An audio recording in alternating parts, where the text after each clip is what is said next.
మనల్ని మనం వెతుక్కునే దశ, మన మన సిస్టర్స్ని మనం వెతుక్కునే దశ, మన పూర్వీకుల్ని మనం వెతుక్కునే దశ, మన మనుషుల్ని మనం వెతుక్కునే దశ ఈజ్ ఈక్వల్ ప్రీ హిస్టరీ.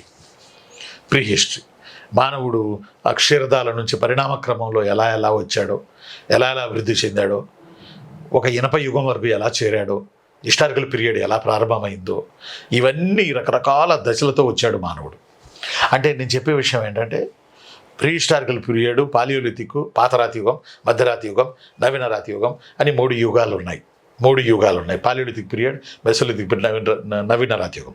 ఈ 3 యుగాలను గనక మనం గమనించినట్లయితే, చిన్నులు తమ్ముళ్ళు, ఆ టైంలో అతను చెందిన అభివృద్ధి, అతని అన్వేషణ, అతని ఆలోచన, ఆ తరువాత ఇప్పటి వరకు ఈ రోజు వరకు కనుక మనం తీసుకుంటే, దీన్ని మొత్తాన్ని ఒక సినిమాగా తీసుకుంటే, ఈ సినిమాకు 60 నిమిషాలు అనుకుంటే 50 నిమిషాలు మనకి ప్రీ హిస్టరీ కిందే రాసుకోవాలి మనం.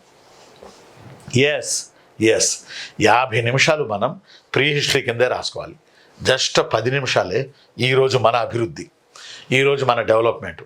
అది ఏఐ కావచ్చు, అది కంప్యూటర్ నుంచి వచ్చిన ఏఐ కావచ్చు, ఆన్లైన్ కావచ్చు, ఇంకోటి కావచ్చు. ఖచ్చితంగా నేను చెప్పే మాట ఏంటంటే, మనం 10 నిమిషాలే అభివృద్ధి సాధించింది. 50 నిమిషాలు ఈ ప్రీ హిస్టరీలోనే వరల్డ్ వైడ్గా ఆది మానవుడు అభివృద్ధి సాధించాడు.